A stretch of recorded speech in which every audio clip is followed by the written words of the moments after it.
Baik, Assalamualaikum warahmatullahi wabarakatuh. Selamat pagi Dewan Juri yang terhormat. Terima kasih atas waktu yang diberikan. Masuk pada mosi yang diberikan pagi hari ini, yaitu Dewan ini akan mewajibkan kandidat politik untuk lulus tes kompetensi politik agar dapat mencalonkan diri. Tentunya saya sebagai tim oposisi tentunya menolak dengan adanya mosi ini.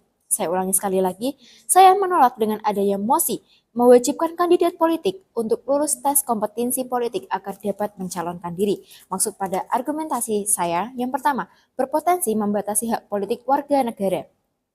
Mewajibkan tes kompetisi politik agar dapat dianggap sebagai pembatasan hak politik warga negara yang mencalonkan diri yang menjamin oleh konstitusi. Dalam praktik politik global, banyak pemimpin sukses tidak memiliki latar belakang akademik atau kompetensi teknis yang diukur secara formal, tetapi mampu memimpin dengan baik karena pengalaman praktis dan dukungan masyarakat. Contohnya, Abraham Lincoln, mantan Presiden Amerika Serikat, hanya memiliki pendidikan formal terbatas, namun dianggap sebagai salah satu pemimpin terbesar dalam sejarah.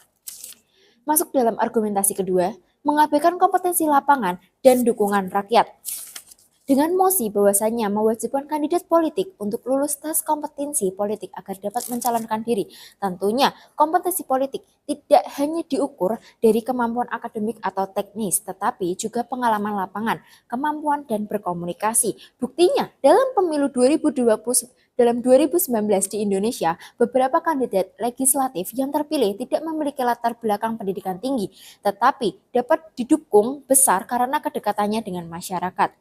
Terkait standar ujian, siapakah yang menentukan standar atau materi ujiannya? Apakah ujian itu benar-benar bisa mengukur kualitas pemimpin atau cuma mengukur kemampuan teoritis saja? Pihak pemerintah hanya berbicara tentang penyebab apatis politik. Masalahnya bukan cuma pada sistem meritokrasi, tetapi juga pada isu global dan ekonomi yang lebih mendasar, seperti kesulitan hidup, tingginya biaya hidup, dan perasaan tidak berdaya. Solusi struktural yang diusulkan pihak pemerintah tidak efektif jika masyarakat masih berjuang untuk bertahan hidup. Peningkatan kualitas hidup secara ekonomi mungkin lebih efektif dalam meningkatkan partisipasi politik. Masuk dalam argumen berikutnya bahwasanya masalah dengan persyaratan latar belakang profesional.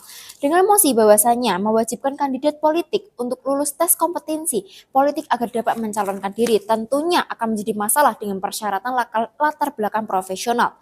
Persyaratan profesional bisa menjadi tembok buat banyak orang yang punya potensi tapi tidak mempunyai latar belakang resmi yang diakui.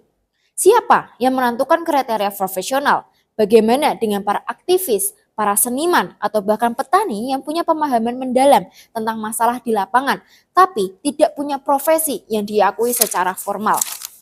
Selanjutnya, bayangkan seorang aktivis lingkungan yang berhasil menggerakkan ribuan orang untuk menolak tambang ilegal, tapi dia tidak bisa menjadi kandidat karena tidak mempunyai ijazah S1 atau pengalaman kerja profesional. Tentunya persyaratan ini bertentangan dengan semangat demokrasi yang seharusnya terbuka untuk semua orang. Kualitas pemimpin tidak ditentukan oleh pekerjaan sebelumnya, tapi dari rekam jejak, visi, dan integritas. Ujian wajib dan persyaratan profesional. Solusi yang diberikan tim pemerintah justru berpotensi menciptakan aturan politik yang baru atau oligarki, di mana hanya kelompok elit tertentu yang punya privilege pendidikan atau pengalaman profesional yang bisa masuk ke pemerintahan, sehingga hal tersebut tidak demokrasi. Apakah pemimpin yang baik harus selalu pintar secara akademik? Tentunya tidak, atau punya gelar yang bagus, sedangkan pada kenyataannya terdapat seorang aktivis lingkungan yang berhasil menggerakkan ribuan orang. Terima kasih.